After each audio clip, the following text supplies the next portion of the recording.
আসসালামু আলাইকুম বন্ধুরা। নড়াইলে নির্বাচনের পর মুহূর্তেই উত্তপ্ত পরিস্থিতি। দুই পক্ষের সমর্থকদের সংঘর্ষে নারীসহ অন্তত ১৪ জন আহত।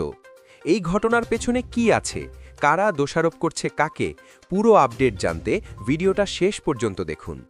ভাবুন তো, নির্বাচন শেষ, ফলাফল ঘোষণাও হয়েছে, কিন্তু তারপরই শুরু হয় সংঘর্ষ, ভাঙচুর, মারধর।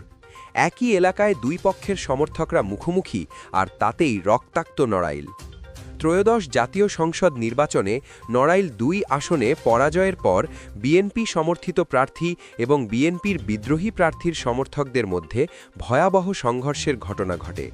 শুক্রবার বিকেল ৫:৩০টার দিকে সদর উপজেলার গাবতলা এলাকায় ধানের শীষ ও কলস প্রতীকের সমর্থকদের মধ্যে এই সংঘর্ষ শুরু হয়। কলস প্রতীকের সমর্থকদের দাবি, তারা চায়ের দোকানে বসে থাকা অবস্থায় ধানের শীষের সমর্থকরা তাদের উপর অতর্কিত হামলা চালায়। এতে নাজমুল ইসলাম, সেলিম, হাবিবুর রহমান, হাসান, সাইফুল ইসলাম, আমেনা বেগম, আমিরন বেগম সহ মোট ৯ জন আহত হন। অন্যদিকে ধানের শীষের সমর্থকরা বলছেন, কলস প্রতীকের লোকজন তাদের অফিস ভাঙচুর করতে এলে বাধা দেওয়া হয়। এরপর বাগবিতণ্ডা থেকে শুরু হয় সংঘর্ষ। এতে তাদের পক্ষেরও ৫ জন আহত হন। এখানেই শেষ নয়।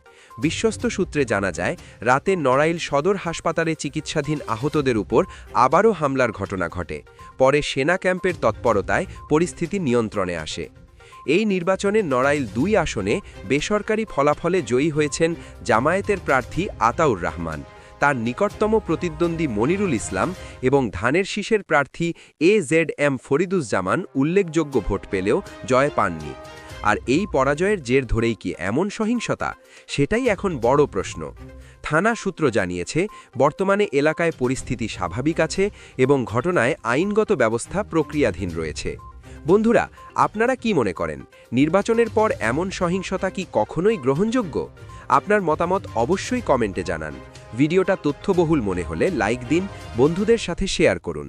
আর এমন গুরুত্বপূর্ণ রাজনৈতিক আপডেট পেতে এখনই আমাদের চ্যানেলটি সাবস্ক্রাইব করে পাশে থাকুন।